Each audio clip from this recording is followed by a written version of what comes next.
Hallelujah hallelujah hallelujah hallelujah. धन्यवाद प्रवेश धन्यवाद प्रवेश धन्यवाद प्रवेश धन्यवाद प्रवेश धन्यवाद परम पिता परमेश्वर धन्यवाद परमपिता परमेश्वर। परमेश्वर। जब से प्यारा यीशु आया, मेरा जीवन बदल बदल गया। जब से प्यारा यीशु आया, मेरा जीवन बदल बदल गया। जब से प्यारा यीशु आया, मेरा जीवन बदल बदल गया। जब से प्यारा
hallelujah hallelujah hallelujah hallelujah. Hallelujah. धन्यवाद प्रभु यीशु, धन्यवाद प्रभु यीशु, धन्यवाद प्रभु यीशु, धन्यवाद प्रभु यीशु, धन्यवाद पिता परमेश्वर। धन्यवाद पिता परमेश्वर।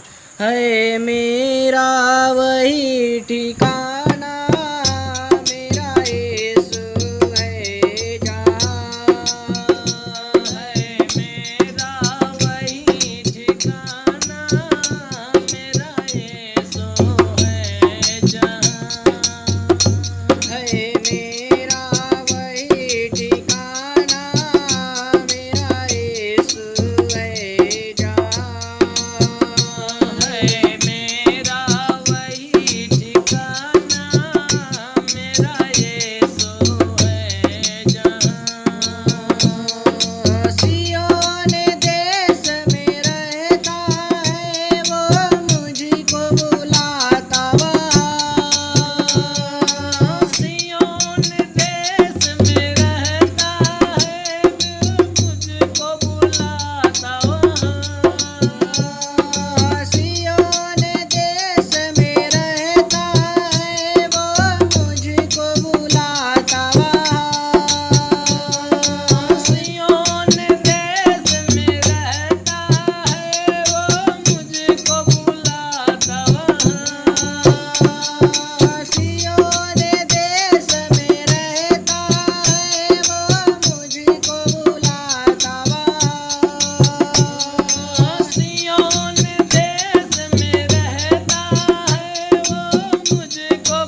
Hallelujah hallelujah hallelujah hallelujah. धन्यवाद प्रभु धन्यवाद प्रभु धन्यवाद प्रभु धन्यवाद प्रभु धन्यवाद परम पिता परमेश्वर धन्यवाद परम पिता परमेश्वर।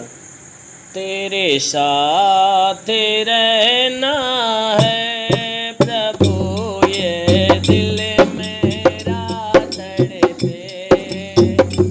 तेरे साथ रहना है प्रभु ये दिल मेरा तड़पे। साथ रहना है प्रभु ये दिल मेरा तड़पे।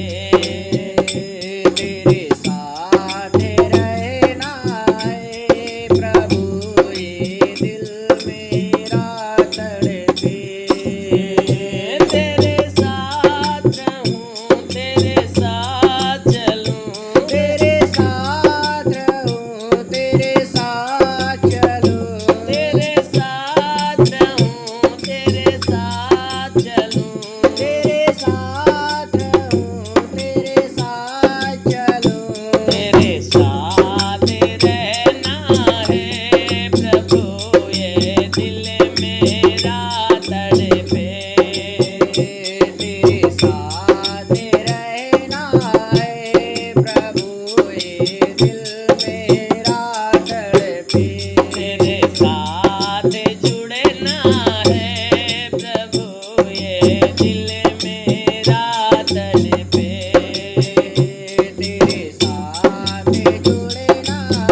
सबको जय मसीह की। परमेश्वर हर एक को आशीष दे। मेरे प्रिय भाई और बहनों, हमारा परमेश्वर धन्य परमेश्वर है, वह प्रेमी परमेश्वर है। हमारा परमेश्वर हर एक से प्रेम करता है और हर एक के ऊपर प्यार अपना बरसाना चाहता है। वह यही चाहता है कि मनुष्य उसके सुने, माने और उसके मार्गों पे चले। और ये जो समय है, परमेश्वर चाहता है कि लोग अपना मन फिराएं और मन फिराकर उसके राज्य के अधिकारी बने। लेकिन देखा जाए पूरे संसार के अंदर तो हर मनुष्य परमेश्वर की तरफ थोड़ा भी ध्यान नहीं देता, ना ही उसके वचन की तरफ, ना ही उसकी आज्ञाओं की तरफ, ना ही उसको ढूंढने में, ना ही उसके खोजने में कोई ध्यान ही नहीं देता मेरे प्रियो। लेकिन फिर भी वह परमेश्वर किसी से उकताता नहीं। वह परमेश्वर इतना प्रेमी परमेश्वर है, फिर भी वह अपने संतानों के लिए बार बार वह आवाज़ देता रहता है। हम और आप इंसान होकर अपने बच्चों की तरफ ऐसी भावना उत्पन्न कर देते हैं कि जब हमारे बच्चे हमारी बातों को नहीं सुनते हैं, जब अपनी मनमानी करना चालू करते हैं, समझाने पे भी नहीं समझाते हैं, तो हम उकता जाते हैं और उकताने के बाद अपने बेटे से अपना रिश्ता तोड़ देते हैं। क्योंकि न्यूज़पेपर के अंदर देखने में आता है कि बहुत से ऐसे पिता हैं जिनका बेटा यदि उनकी बातों को नहीं मानता, नहीं सुनता है, अपना नाम, अपने पिता का नाम दिन प्रतिदिन खराब करते हुए जा रहा है, गुनाह पे गुनाह करते जा रहा है, अत्याचार पे अत्याचार करते जा रहा है, तो मनुष्य क्या करता है, या हम और आप में से बहुत से लोग, बहुत से पिता लोग क्या करते हैं कि न्यूज़पेपर के अंदर उस अपने बेटे का नाम छपवा देते हैं और नाम छपवाने के बाद उसमें लिख देते हैं कि ये मेरा बेटा था, अब इससे मेरा कोई रिश्ता नहीं, अब इससे मेरा कोई रिश्ता नहीं। इसके लिए जो चीज़ चाहता है, जो चाहता है, जो कुछ करने के लिए चाहता है वह कर सकता है, क्योंकि इससे मेरा कोई नाता नहीं, कोई रिश्ता नहीं। ऐसा मनुष्य जो है कि कदम उठा लेता है। लेकिन वह धन्य है परमेश्वर जो मनुष्य हर कदम कदम पे उसके खिलाफ चलता है, हर कदम कदम पे उसके खिलाफ गुनाह करता है, फिर भी वह परमेश्वर धन्य परमेश्वर है जो हमें कभी नहीं छोड़ता। फिर भी वह परमेश्वर धन्य परमेश्वर है जो हमें कभी नहीं त्यागता, जिसने कहा है कि मैं तुझे कभी नहीं छोड़ूंगा और कभी नहीं त्यागूंगा, जिसने कहा है कि माँ पैदा करके छोड़ देगी, उसे त्याग देगी, लेकिन वह परमेश्वर कहता है मैं तुझे कभी नहीं त्यागूंगा, मैं तुझे कभी नहीं छोड़ूंगा। इसलिए मेरे प्रियो, हमारा परमेश्वर हमें छोड़ना नहीं चाहता, हमारा परमेश्वर हमें त्यागना नहीं चाहता। क्यों? क्योंकि वह परमेश्वर हमसे प्रेम करता है, हमसे प्यार करता है। वह प्रेमी है, वह दयावंत है, वह अपने लोगों के माध्यम से बार बार हमें बचाना चाहता है। बचाने के लिए हमेशा अपने दास, अपने नबियों के माध्यम से, अपने सेवकों के माध्यम से वह हमें संदेश देता रहा। लेकिन मनुष्यों में से लोगों ने क्या किया, उसके संदेशों को स्वीकार न करके इनकार किया। फिर भी वह परमेश्वर ने ऐसा प्यार किया कि वह खुद अपना पैगाम लेकर, वह खुद अपने संदेश को लेकर, खुद अपने राज्य का सुसमाचार लेकर इस संसार में आया और संसार के अंदर अपने सुसमाचार को दिया, लोगों को सुनाया। लोग सुनते गए, फिर भी नहीं मानते थे। उन दिनों में जो हमारा परमेश्वर जब मनुष्य बनकर इस संसार में आया, संसार में आने के बाद अपने राज्य का सुसमाचार सुनाना चालू किया। बहुतेरे थे जो सुसमाचार को ग्रहण करते थे, लेकिन बहुतेरे ऐसे थे जो उसको इनकार करते थे। उसने बहुतों को राज्य का सुसमाचार सुनाया और बहुते उसके सुसमाचार को सुनकर ग्रहण किए, उसके मार्ग पे चलना चालू कर दिए। और जितने लोगों ने उसके मार्ग पे चलना चालू किया, वह अपना प्यार उनके ऊपर बरसाया, उन्हें अपने राज्य का वारिस बना लिया। और आज भी वह परमेश्वर इंतजार में है कि लोग उसकी बातों को, उसकी आज्ञाओं को, उसकी शिक्षाओं को सुने और सुनकर अपनाएं और उसके मार्ग पे चले। और जो कोई उसके मार्ग पे चलता है, जो कोई मनुष्य उसके मार्गों पे चलता है, अवश्य है कि परमेश्वर उस पर अपना प्यार बरसाता है और उसे भी स्वर्ग के राज्य का वारिस बना देता है। इसलिए मेरे प्रियो, जो भी आप सुसमाचार या परमेश्वर के वचनों को, शिक्षाओं को आप सुनते हो, अवश्य है कि उस परमेश्वर के मार्ग पे चलिए और उस परमेश्वर की आज्ञाओं के अनुसार अपने जीवन को ढालिए। जरूर है कि वह परमेश्वर आपको स्वर्ग के राज्य का अधिकारी बनाएगा। इसलिए आइए हम थोड़ा वचन की तरफ चलते हैं। मत्ती रचित सुसमाचार अध्याय 21 वचन 33 से। सब लोग ध्यानपूर्वक देखिए और सुनिए। एक और दृष्टांत सुनो। एक गृह स्वामी था जिसने दाख की बारी लगाई, उसके चारों ओर बाड़ा बांधा, उसमें रस का कुंड खोदा और गुम्बद बनाया और किसानों को उसका ठेका देकर परदेश चला गया। जब फल का समय निकट आया तो उसने अपने दासों को उसका फल लेने के लिए किसानों के पास भेजा, पर किसानों ने उसके दासों को पकड़ के किसी को पीटा, किसी को मार डाला और किसी पर पथराव किया। फिर उसने पहलों से अधिक और दासों को भेजा और उन्होंने उनसे भी वैसा ही किया। अंत में उसने अपने पुत्र को उनके पास यह सोचकर भेजा कि वे मेरे पुत्र का आदर करेंगे। हालेलुया। मेरे प्रियो, एक बार की बात है, यीशु मसीह अपने चेलों को उपदेश दे रहा था और उपदेश देते समय उन्हें दृष्टांतों में बात करना चालू किया। और दृष्टांतों में बातें करते करते उन्हें दृष्टांत ये सुना रहा था कि एक गृह स्वामी था जिसने अपने खेतों में दाख की बारी लगाई। उसने दाख की बारी लगाई और चारों ओर उसका बाड़ा बांध दिया, उसको चारों ओर से घेर दिया। उसके बाद यह वचन बता रही है कि उसमें एक रस का कुंड भी खोदा गया। उसमें एक रस का कुंड खोदा और उस पे गुंबद बना दिया। और इतना करने के बाद जब इतनी तैयारियां उसने कर लिया अपने दाख के बारी में, वह दाख की बारी पहले लगाता है, उसमें रस का कुंड खोदता है और उस पे गुंबद बना देता है। उसके बाद वह किसानों को ठेका देता है और किसानों को ठेका देकर वह परदेश चला जाता है। और जब परदेश चला जाता है तब कुछ समय के बाद जब फल का समय निकट आता है, अर्थात कटनी का जब समय निकट आता है, तब वह स्वामी ने क्या किया, अपने कुछ दासों को उसका फल लेने के लिए किसानों के पास भेजा।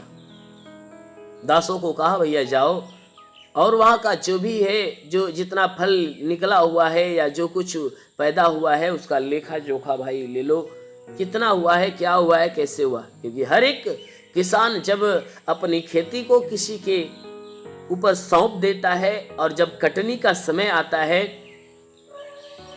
तब वह स्वामी क्या करता है कि किसानों के पास जाता है और उसका लेखा जोखा लेता है, उसकी कटनी करता है और लेखा जोखा लेता है। ठीक उसी प्रकार जो गृह स्वामी था उसने क्या किया कि दाख की बारी लगाया, रसकुंड को खोदा और उस पर गुम्बद लगाया और उसके बाद ठेका किसानों को दे दिया। और जब फल का समय आता है तब वह स्वामी ने अपने दासों को फल लेने के लिए वह क्या करता है, किसानों के पास भेजता है। और जब किसानों के पास फल लेने के लिए भेजा तब किसानों ने देखा कि गृह स्वामी ने क्या किया, अपने दासों को ये फल लेने के लिए हमारे पास भेजा। अब किसानों को क्या करता है, अपने लोभ के भावनाओं को प्रकट करके वह क्या करते हैं कि किसानों के ऊपर क्रोध प्रकट करके और किसानों को क्या करते हैं, पकड़ लेते हैं, क्योंकि उनके मन में बुरे विचार उत्पन्न हो जाते हैं। और अपने बुरी भावना की वजह से, अपने लालच की वजह से वह क्या करते हैं कि उन दासों को किसानों ने क्या किया, पकड़ा। और पकड़ने के बाद उसने कुछ दासों को खूब पीटा, खूब मार मारा, और कुछ किसी को, और कुछ में उनमें से कुछ को क्या किया, मार डाला, उनकी हत्या कर दी, और कुछ को पकड़कर उनके ऊपर पथराव किया। ये वचन बता रही है कि कुछ को तो उन लोगों ने पीट डाला और पीट कर बहुत मार दिया, और कुछ को तो मार डाला और कुछ के ऊपर पथराव किया। फिर जब ये खबर गृह स्वामी के पास पहुंचती है, तब गृह स्वामी ने दोबारा क्या किया कि उनसे अधिक और दास भेजा, जितना भेजा था उससे ज्यादा फिर दोबारा भेजता है। लेकिन उन किसानों ने क्या किया, उन दासों के साथ भी ऐसा ही व्यवहार किया। वह कितनों को क्या किया कि पीटा, और कितनों को मार डाला, और कितने के ऊपर पथराव किया। वे दोबारा भी वही काम करते। जब दोबारा भी ये खबर गृह स्वामी के पास पहुंचती है कि किसानों ने क्या किया है कि उसके दासों के ऊपर घात किया है, बहुतों को मारा है, और बहुतों को मार डाला, उनकी हत्या कर दी, और बहुतेरे उसमें है जिनके ऊपर पथराव किया। तब वह अपने मन में विचार करता है, अंत में वह क्या सोचता है कि ये काम करें, अगर हम अपने पुत्र को उनके पास भेजते हैं तो हो सकता है उससे भय खाएं, उनसे डरे, और डर के मारे वह क्या करें कि सही ढंग से कटनी करेंगे और लेखा जोखा सही ढंग से हो जाएगा। तब वह स्वामी क्या करता है, अपने मन में ये विचार लेकर, वह सोच कर क्या करता है, अपने पुत्र को भेजता है। जब वह पुत्र वह दाख के बारी में जाता है तो वहां के किसानों ने क्या देखा, भाई वह गृह स्वामी ने तो सोचा कि भाई अगर मेरा पुत्र जाएगा तो ये पुत्र से डरेंगे, उसका आदर और सम्मान करेंगे। लेकिन होता क्या है कि जब वह पुत्र वहां पे जाता है तो किसानों ने पुत्र को जब देखा तो देखकर आपस में बात करना चालू की। वह किसानों ने आपस में बात करना चालू किए, और बात करके आपस में कह रहे हैं, अरे भैया ये तो उसका वारिस आ रहा है, ये तो उसका पुत्र आ रहा है, वो भी इकलौता पुत्र है। अभी इसके पहले तो उसने क्या किया, अपने दासों को भेजा, लेकिन ये जो आ रहा है ये तो उसका वारिस है। और इतनी बातें कहने के बाद वे आपस में फिर जो है कि बुरी भावना प्रकट करते, कहते हैं कि चलो ठीक है, ये अकेला वारिस है ना, आने दो, इसको भी हम मार डालते, आओ इसको भी हम क्या करते हैं, मार डालते। और जब इसको मार डालेंगे तो ये जो मिरास होगी यह हमारी हो जाएगी, क्योंकि गृह स्वामी का इकलौता बेटा वह आया है। तो हम क्या करते हैं, यदि उसकी हत्या कर देते, उसको मार डालते हैं, तो ये जो ये मिरास है ये किसकी हो जाएगी, हमारी हो जाएगी, ये मिरास हमारी हो जाएगी। और ये भावना प्रकट करके लोगों ने क्या किया, उस पुत्र को पकड़ा और उसे भी दाख के बारी में क्या किया, उसे मार डाला। उसे पकड़ा और दाख की बारी से बाहर निकालकर उसे मार डाला, उसकी हत्या कर दी, और वो भी दाख की बारी से बाहर निकालने के बाद हत्या की। इसलिए जब दाख, अब इतनी बातें यीशु मसीह ने अपने चेलों को ये दृष्टांत की बातें समझाया कि भाई लोगों ने, किसानों ने क्या किया, उसके दासों को मारा पीटा, और उसके बाद दासों को मारने पीटने के बाद क्या हुआ कि उसने अपना पुत्र भेजा और पुत्र को भी मार डाला। तब यीशु मसीह ने इतनी बातें कहने के बाद फिर लोगों से कहता है, लोगों से सवाल करता है। यीशु मसीह अपने चेलों से सवाल करता है, कहता है इसलिए जब दाख की बारी का जो स्वामी है वह आएगा तो उन किसानों के साथ क्या करेगा। कहता है तुम बताओ कि जो दाख के बारी का स्वामी है, जिसने अपने दासों को भेजा और लोगों ने मार डाला, फिर अपने लास्ट में क्या किया, अपने पुत्र को भेजा और लोगों ने क्या किया, उस पुत्र को भी मार डाला। अब कौन बचा है, दाख के बारी का स्वामी बचा है। और जब दाख के बारी का स्वामी आएगा तो उन किसानों के साथ क्या करेगा।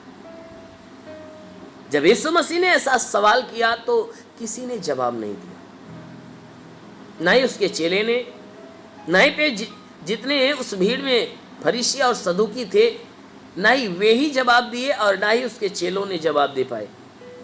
तब यीशु मसीह ने उनसे कहा कि वह उन बुरे लोगों को बुरी रीति से नष्ट करेगा। वह दाख के बारी का जो स्वामी है जब आएगा तो वह क्या करेगा कि उन बुरे लोगों को क्या करेगा, उन बुरी रीति से उन्हें नष्ट कर देगा, बहुत बुरी रीति से नष्ट करेगा। उनके ऊपर थोड़ी दया नहीं करेगा, उन्हें क्या करेगा, उनका नाश कर देगा। और दाख की बारी का जो ठेका है किसी दूसरे किसानों को दे देगा। जो दाख के बारी का जो ठेका है वह किसी दूसरे किसानों को दे देगा, जो समय पर उसे फल दिया करेंगे, जो समय पे क्या करेंगे, उसे फल दिया करेंगे। इतनी बातें कहने के बाद यीशु ने उनसे कहा, क्या तुमने कभी पवित्र शास्त्र में यह नहीं पढ़ा? क्या तुमने कभी पवित्र शास्त्र में ये बातें नहीं पढ़ा कि जिस पत्थर को राजमिस्त्रियों ने निकम्मा ठहराया वही कोने का सिरा हो गया, और यह प्रभु की ओर से हुआ और हमारी दृष्टि में अद्भुत है। प्रभु उनसे सारी बातें दृष्टांतों में करता है और दृष्टांतों में सारी बातें उन्हें समझाता है। मेरे प्रियो, मैं इस दृष्टांतों का सिद्धांत थोड़े में आपको बताना चाहता हूं कि जो वह गृह स्वामी कोई और नहीं है, वो हमारा परमेश्वर है। और जो दाख की बारी है, वह दाख की बारी है पूरा संसार है। और संसार के जितने मानव हैं, जितने मनुष्य हैं, वह इस दाख की बारी की खेती है, वह फसल है। और वह क्या करता है कि ये दाख के बारी का जो ठेका है किसानों को दे देता है संभालने के लिए। अर्थात उन लोगों के बारे में ये बातें लिखी गई है कि जितने धर्मी हैं, शास्त्री हैं, फरीसी हैं, विद्वान हैं, जो स्वयं को विद्वान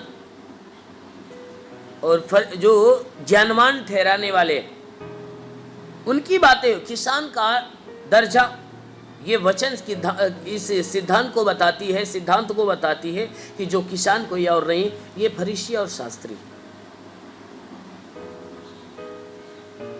और जो दास हैं, उसने कुछ दासों को भेजा। वे दास कोई और नहीं, जितने नबियों और भविष्यवक्ताओं को उसने भेजा, उनके बारे में उसने कहा कि वह दाख के बारी का जो स्वामी है उसने क्या किया। वह दाख के बारी का स्वामी ने क्या किया कि अपने उन दासों को भेजा। वह दास कौन है? जितने भविष्यवक्ता इस पृथ्वी पे भेजे गए। लेकिन उन धर्मियों ने क्या किया? ऐसे जो इस संसार के अंदर ज्ञानवान लोग, जो धर्मी अपने आप को बनने वालों ने क्या किया कि जब परमेश्वर के जब दास इस पृथ्वी पे भेजे गए तो उन लोगों ने क्या किया कि उन लोगों को पकड़ा और पकड़कर उनके ऊपर घात किया। क्योंकि आप पवित्र शास्त्र बाइबल के वचनों को आप ध्यान से देखोगे, पढ़ोगे तो सारी बातें उसमें साफ सुथरी दी गई है कि जितने नबी या जितने भविष्यवक्ता यहाँ धरती पे आए, लोगों ने क्या किया? उनके ऊपर घात किया, उनको पकड़ा, उनको सताया, उन्हें मार डाला। जितने धर्मी परमेश्वर की ओर से भेजे गए, और परमेश्वर ने जिन भविष्यवक्ताओं को भेजा तो वो परमेश्वर के सारे संदेश को लोगों के पास देना चालू किए। तो जितने संसार के जितने भी ज्ञानवान, जितने भी विद्वान लोग थे, जितने स्वयं को धर्मी बनने वाले लोग थे, उन लोगों ने देखा कि ये आकर जो है कि परमेश्वर की सत्यता को लोगों के बीच में प्रकट कर रहे हैं। लेकिन विद्वानों ने क्या किया? रिस्क के मारे उन्हें पकड़ा और उनके ऊपर घात किया। परमेश्वर ने और दासों को भेजा और भविष्यवक्ताओं को भेजा, और फिर लोगों ने क्या किया, उनके ऊपर घात किया। फिर उसके बाद परमेश्वर ने अपने इकलौते पुत्र अर्थात यीशु मसीह को भेजा। यीशु मसीह संसार के अंदर आया। यीशु मसीह इस संसार के अंदर आया, और जितने धर्मी लोग थे, जितने विद्वान पंडित, जितने भी शास्त्री फरीसी लोग थे, यीशु मसीह को देखने के बाद जब उन्हें पता चला कि यह परमेश्वर की ओर से है, लोगों ने रिस के मारे, चिढ़ के मारे उसके खिलाफ षड्यंत्र रचना चालू किए। और षड्यंत्र रचने के बाद लोगों ने क्या किया, उसको पकड़ा, उसके ऊपर घात किए और उसे भी मार डाला।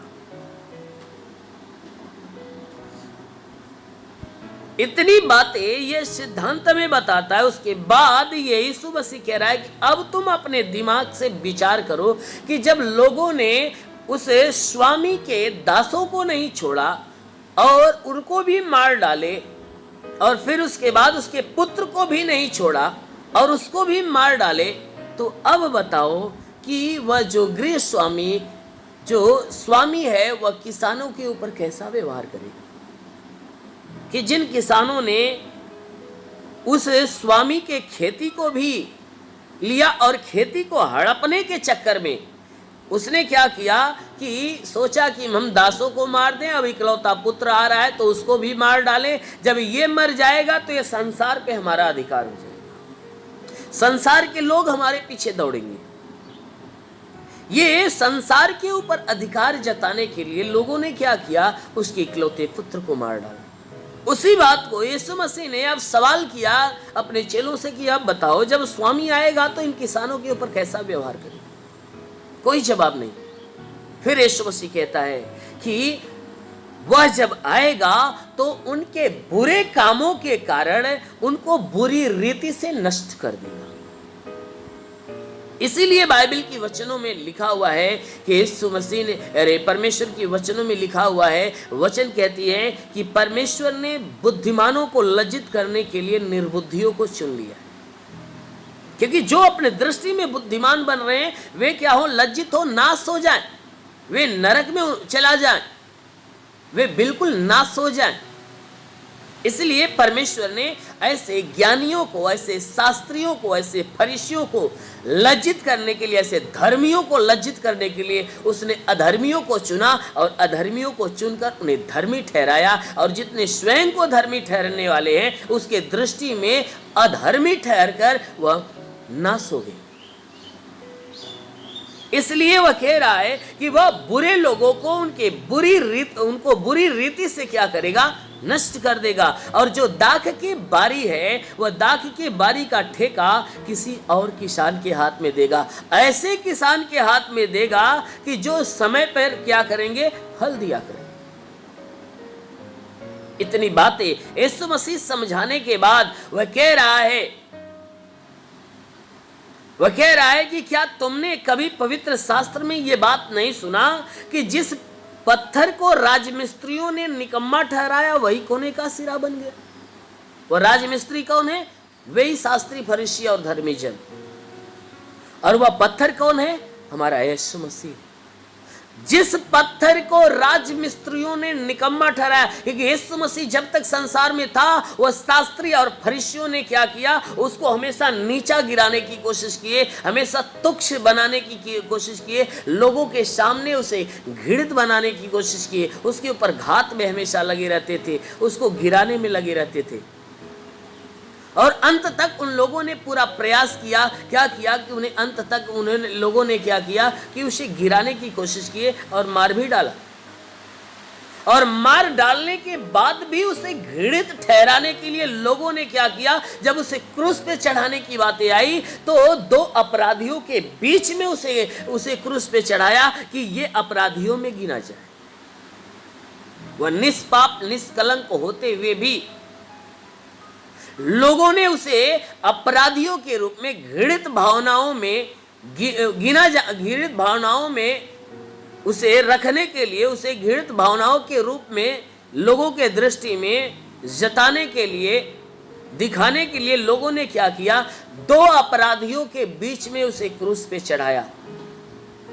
अंत तक लोगों ने क्या किया, ऐसा व्यवहार उसके साथ किया। लेकिन उसी बात को यहां वचन कह रही है कि जिस पत्थर को राजमिस्त्रियों ने निकम्मा ठहराया, वही पत्थर कोने का सिरा बन गया। जिसको लोग गिराना चाहे, जिसको पापी ठहराते थे, जिसको तमाम तरह का नाम देते थे, उसको नाम देकर लोगों ने मार डाला। लेकिन मारने के बाद क्या हुआ कि वही पत्थर, वही यीशु मसीह इस पूरे संसार का उद्धार करता बन गया। बुरी सोच रखकर जिस पत्थर को लोगों ने मारने की कोशिश किया, जिसको निकम्मा ठहराने की कोशिश किया, वही पत्थर जो है कि पूरे संसार का उद्धार करने वाला बन गया। और आज जो कोई उस यीशु मसीह का नाम लेता है वह उद्धार पाता है। इसलिए आगे वचन कह रही है, इसलिए मैं तुमसे कहता हूं, यीशु मसीह कह रहा है कि इसलिए मैं तुमसे कहता हूं कि परमेश्वर का राज्य तुमसे ले लिया जाएगा और ऐसी जाति को जो उसका फल लाए दिया जाएगा। कह रहा है कि इसलिए मैं तुमसे कहता हूं कि परमेश्वर का जो राज्य है ना, ऐसे लोगों से ले लिया जाएगा और उन्हें दिया जाएगा कि जो उसका फल लाते हैं। यानी परमेश्वर के राज्य के अधिकारी होने के लिए वह ऐसे अपने आप को बनते हैं। कहता है कि उन्हें दे दिया जाएगा कि जो उसके लायक होंगे। इसलिए जो इस पत्थर पर गिरेगा वह चकनाचूर हो जाएगा और जिस पर वह गिरेगा उसे पीस डालेगा। कह रहा है कि जिस पत्थर को राजमिस्त्रियों ने निकम्मा ठहराया, वही कोने का सिरा बन गया, वही उद्धारकर्ता बन गया। लेकिन वह कह रहा है कि जो कोई मनुष्य इस पत्थर पर गिरेगा, अर्थात इससे बगावत करेगा, इसके विरोध में खड़ा होगा, वचन कहती है वह चकनाचूर हो जाएगा, वह नाश हो जाएगा। और जिसके ऊपर वह गिरेगा, अर्थात जिसके ऊपर वह अपना क्रोध भड़काएगा, अर्थात वह परमेश्वर अपना क्रोध जिसके ऊपर भड़काएगा, उसको पीस डालेगा, उसके जीवन का सर्वनाश कर देगा। इतनी बातें जब प्रधान याजक और फरीसी शास्त्री इस दृष्टांतों को जब सुने तो सुनकर समझ गए कि वह उन्हीं के विषय में कह रहा है। क्योंकि यीशु मसीह सच में ये जो दृष्टांत कह रहा था उन धर्मियों के विषय में, शास्त्रियों के विषय में, फरीसियों के विषय में कह रहा था। जब फरीसी इन सारे दृष्टांतों को जब सुनते हैं तो सुनकर समझ जाते हैं कि ये बात जो ये इसने बोला ये हमारे विषय में बोल रहा है। इसलिए लोगों को चीड़ उत्पन्न हो जाता है, क्रोध उत्पन्न हो जाता है। रिस की भावनाओं से लोगों ने सोचा कि अब कोई बहाना लेकर इसे पकड़ते हैं और इसके ऊपर दोष लगाकर हम इसके ऊपर घात करते हैं। परंतु वे लोग क्या देखे कि वहां पे काफी भीड़ थी और ढेर सारी भीड़ के वजह से उनके अंदर भय आ गया और भय के कारण वे लोग डर गए और वहां से लोग चले गए। क्यों? क्योंकि जितने लोग वहां पे थे यीशु मसीह को भविष्यवक्ता के रूप में जानते थे, परमेश्वर की ओर से आया हुआ लोग जानते थे। इसलिए लोगों के भय के कारण जितने फरीसी थे वहां से चले गए। लोगों ने पकड़ने का उसके ऊपर मन बनाया लेकिन लोग पकड़े नहीं, भय के कारण वहां से चले गए। लेकिन मेरे प्रियो, सच में जो हमारा परमेश्वर है वह पत्थर है कि जिसको राजमिस्त्रियों ने हमेशा निकम्मा ठहराने की कोशिश किया, लेकिन वही निकम्मा ठहराए जाने वाला पत्थर ही इस संसार का एक कीमती पत्थर बन गया, जिस पत्थर के द्वारा ये पूरा संसार उद्धार का मार्ग धारण करेगा, वह स्वर्ग का राज्य प्राप्त करेगा। और वचन कहती है कि उस पे जितने लोग गिरेंगे वह चकनाचूर हो जाएंगे। ये सच में जितने लोग आज तक ये पूरा पवित्र शास्त्र गवाह है कि जितने लोग परमेश्वर के खिलाफ खड़े हुए, उसके विरोध में खड़े हुए, या तो वह परमेश्वर के विश्वासी बन गए या तो ये संसार से ही उनका नामो निशान मिट गया।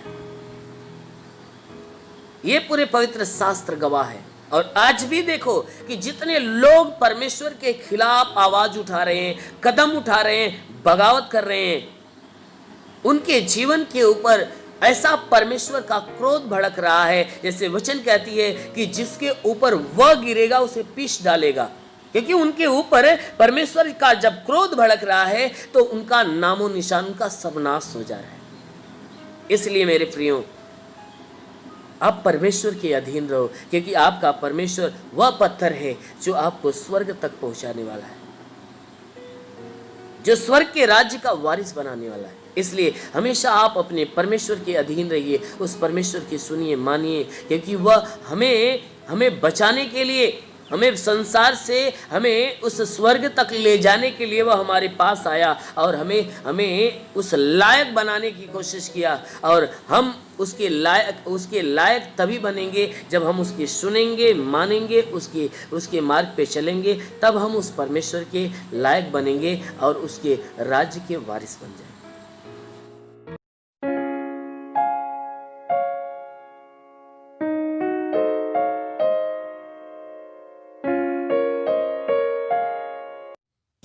सबसे पहले अपने अपराधियों को क्षमा करिए। जिन जिन लोगों से तो मैं हुआ है, लड़ाई झगड़े हुए हैं, अनबन हुआ है, हर एक को क्षमा करिए।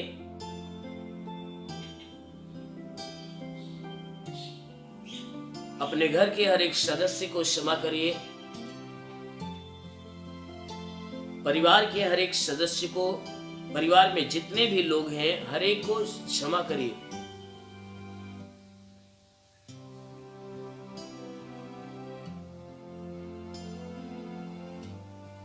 जितने भी आपके दृष्टि में ऐसे लोग हैं, जिन जिन लोगों से तो मैं हुआ है, लड़ाई झगड़े हुए हैं, अनबन हुआ है, हर एक को याद करके हर एक को क्षमा करिए, क्योंकि प्रभु ने कहा क्षमा दोगे तो तुम्हें क्षमा मिलेगी।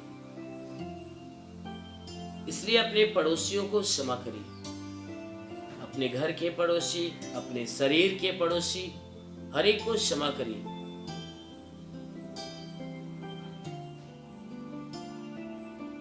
अपने मित्रों को क्षमा करिए, अपने नात रिश्तेदारों को क्षमा करिए।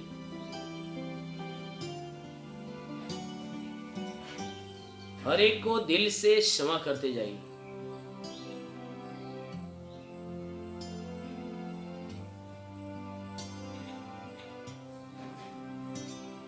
पूरे विश्वास से महसूस करके कि प्रभु आपके सामने खड़ा है और आप प्रभु से बातचीत कर रहे हो और प्रभु से कह कर कि हे प्रभु, फला मनुष्य है जिससे मेरा अनबन हुआ है, लड़ाई झगड़े हुए हैं, जिसके प्रति मेरे मन के अंदर, मेरे हृदय के अंदर दुश्मनी की भावना है, बदले की भावना है, लेकिन हे प्रभु, आज तो मुझे मिल गया, इसलिए मैं उसे दिल से क्षमा करता हूं।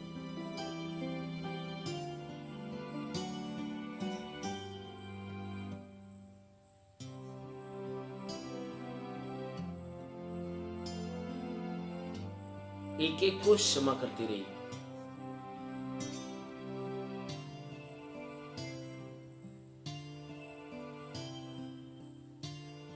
यदि आपने क्षमा कर लिया है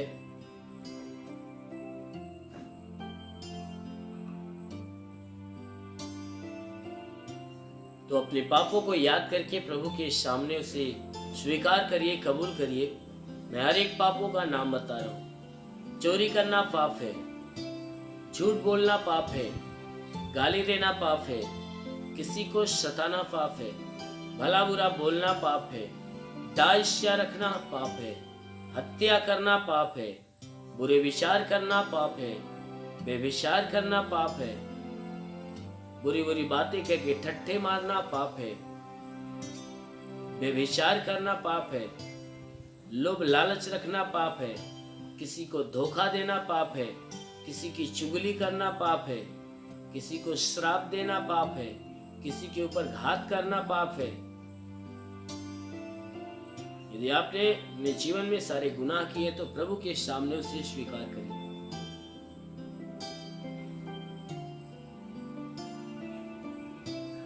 प्रभु के सामने उसे स्वीकार करिए कि प्रभु, मैंने ये पाप किया है, मैंने चोरी किया है, मैंने झूठ बोला है, मैंने गाली दिया है, मैंने भला बुरा किया है, दास्या रखा है, हत्या किया है, बुरे विचार किया है, बेविचार किया है, गर्भपात किया है, बुरी बुरी बातें कह के ठट्ठे मारे, लोभ लालच रखा है, धोखा दिया है, चुगली किया है, श्राप दिया है, प्रभु मैंने क्या एक काम किया है।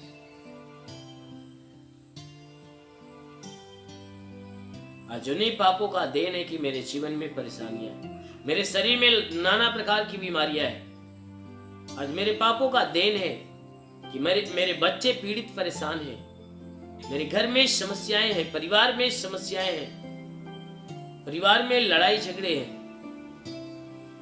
मेरे पाप के कारण ऐसा हो रहा है। मेरे पाप का कारण है कि मेरी पत्नी बीमार है, मेरे पाप का कारण है कि मेरे पति बीमार है, मेरे जीवन में भारी समस्याएं हैं। मेरे पाप का कारण है मेरे रोजगार में हानियां हैं, मेरे नौकरी बिजनेस व्यापार के अंदर घटी हो रही है। बहुत मेहनत करता हूं, बचता नहीं है, मेरे पाप के कारण।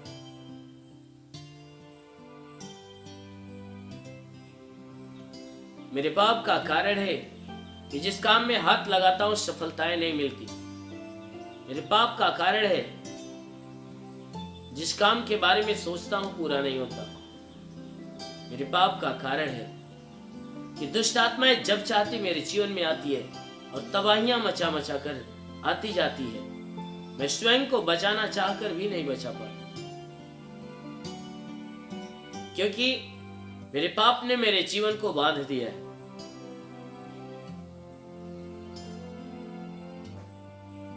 क्योंकि मैंने जीवन में पाप किया है और मेरा पाप में मेरे जीवन को बांध दिया है, और मेरा पाप श्राप बन के मेरे जीवन में उतर रहा है। मेरे पाप का श्राप है कि नाना प्रकार की समस्याएं मेरे जीवन में आ रही है। इसलिए प्रभु मुझ पे दया करिए, मुझे माफी दीजिए, मुझे क्षमा दीजिए। आत्मा को रुलाकर गिड़गिड़ाकर माफी मांगिए। आज शाम परमेश्वर को महिमा देते हुए उससे माफी मांगिए। प्रभु मुझ पापी पर दया कर, जो आज तक अब तक मुझसे कोई गुनाह हुआ है, जो आज के पूरे दिन मेरे शरीर से, मेरे मन से, मेरे विचारों से जो गुनाह पाप हुआ है, प्रभु उन्हें माफी कर दे, उन्हें क्षमा कर।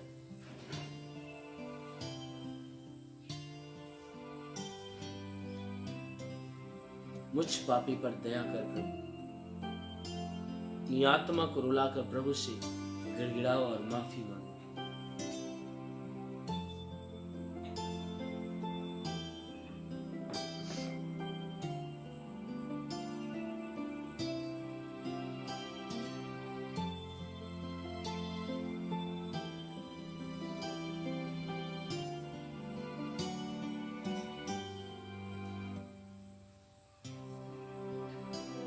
सब लोग मेरे साथ बोलेंगे, हे प्रभु, जैसे मैंने अपने अपराधियों को क्षमा किया है, वैसे आप भी मेरे अपराधों को क्षमा करें। आइए मैं सबके लिए प्रार्थना करता हूँ। जिसके शरीर में जहाँ बीमारी हो वो बीमारी पे हाथ रखे। जिसके शरीर में एक या दो बीमारी हो, बीमारी पे हाथ रखे। जिसके शरीर में कई बीमारी हो, दोनों हाथ सीने पर रखे। जिसके शरीर में कोई बीमारी ही नहीं है, वह भी दोनों हाथ सीने पर रखिए। आंखों को बंद करके प्रभु का ध्यान करिए। मैं हर एक के लिए प्रार्थना करने जा रहा हूँ। इस प्रार्थना के दौरान प्रभु आपको स्पर्श करेगा और आपके शरीर से हर दुख, हर तकलीफ, हर बीमारियां, हर समस्याएं आपके जीवन से चली जाएंगी। पूरे विश्वास में भरिए, पूरे विश्वास में, पूरे विश्वास में। Hallelujah, hallelujah, hallelujah, hallelujah, hallelujah, hallelujah, hallelujah, hallelujah, hallelujah, hallelujah, hallelujah, hallelujah, hallelujah. हे स्वर्ग और पृथ्वी के प्रभु, मैं तेरा धन्यवाद करता हूँ। जगत के निर्माण करता, मैं तेरा धन्यवाद करता। संसार के उद्धार करता, मैं तेरा धन्यवाद करता हूँ। जगत की ज्योति, मैं तेरा धन्यवाद करता हूँ। हे परमेश्वर, तू अपने पवित्र सामर्थी बलवंत हाथों को नीचे बढ़ा, ताकि हे परमेश्वर हर एक के शरीर और आत्मा को तू स्पर्श कर, कि इनके शरीर में जो भी बाधा, बीमारी, बला, दुख, तकलीफ, रोग, दर्द, दुष्ट आत्मा निश्चदा के लिए नष्ट कर। क्योंकि परमेश्वर तू महान है, तू सर्वशक्तिमान दयालु पिता। हे परमेश्वर, अपनी दया दृष्टि हर एक के ऊपर बरसा, ताकि इनके शरीर के ऊपर, घर परिवार के ऊपर कोई प्रकार के तंत्र मंत्र, जादू टोना, कोई भी कारीगरी के बंधन है, यीशु के नाम से हर बंधन को यीशु के नाम से तोड़ते हैं। क्योंकि परमेश्वर तूने अधिकार दिया, कहा मैं तुझे सापों और वृक्षों के रौंदने का और शत्रु की सारी सामर्थ्य पे अधिकार देता हूँ। किसी के द्वारा तुम्हें हानि नहीं होगी। मेरे प्रभु तेरे दिए अधिकार के अनुसार मैं आदेश देता हूँ कि यीशु के नाम से इनके जीवन के सारे बंधन टूटने पाए, हर दुष्ट आत्मा की हरकतों से छुटकारा मिले, हर प्रकार की बीमारियां इनके जीवन से नष्ट हो जाए। वो मेरे महान परमेश्वर मैं प्रार्थना करता हूँ कि हे परमेश्वर हर एक के ऊपर दया दृष्टि बरसा, ताकि जिसके सर में दर्द हो सर का दर्द निकल जाए, सर का दर्द, सर का चुभन, घबराहट, बेचैनियां निकल जाए, चक्कर आना बंद हो जाए, मूर्छे की बीमारी निकल जाए, मिर्गी की बीमारी निकल जाए, झटके आना बंद हो जाए। प्रभु यीशु के नाम से आंखों की बीमारी निकल जाए, आंखों में परमेश्वर नई दृष्टि दे। प्रभु यीशु के नाम से आगे था, आंख की चाहे जो कोई परेशानियां हो नष्ट हो जाए, कान की चाहे जो कोई परेशानियां हो नष्ट हो जाए, कान का बहरापन दूर हो जाए, दांत का दर्द, दांत की पायरियां नष्ट हो जाए। प्रभु यीशु के नाम से आगे देता हूं कि तुम्हारे शरीर के अंदर से तुम्हारे पेट का दर्द, सीने का दर्द निकल जाए, सीने का दर्द निकल जाए, पेट का दर्द निकल जाए, पेट का चुभन नष्ट हो जाए, रीढ़ की हड्डियों का दर्द निकल जाए, कमर का दर्द निकल जाए, कमर का दर्द निकल जाए, घुटने का दर्द निकल जाए, हर एक जोड़ों का दर्द निकल जाए, गठियावात की बीमारी निकल जाए, साटिका की बीमारी निकल जाए। प्रभु यीशु के नाम से आगे हूं, ब्लड प्रेशर, शुगर की बीमारी निकल जाए, ब्लड प्रेशर, शुगर की बीमारी निकल जाए, दमा की बीमारी, HIV की बीमारी, TB की बीमारी, कैंसर की बीमारी यीशु के नाम से निकल जाए। कितनी भी पुरानी जख्म है सूख जाए, फोड़े फुंसियां नष्ट हो जाए। प्रभु यीशु के नाम से आगे था, फोड़े फुंसियां नष्ट हो जाए। प्रभु यीशु के नाम से आगे था, जिसका लीवर काम नहीं करता चंगा हो जाए, जिसकी किडनी काम नहीं करती चंगी हो जाए। प्रभु यीशु के नाम से तुम्हारे शरीर के किसी भी भाग में सूजन है तो नष्ट हो जाए, गैस की बीमारी हो तो निकल जाए, तुम्हारे शरीर के अंदर से गैस की बीमारी निकल जाए। प्रभु यीशु के नाम से आगे देता हूं कि तुम्हारे शरीर के अंदर से अपेंडिक्स की बीमारी, हार्निया की बीमारी निकल जाए, फाइलेरिया की बीमारी निकल जाए, थायराइड की बीमारी निकल जाए। प्रभु यीशु के नाम से आगे देता हूं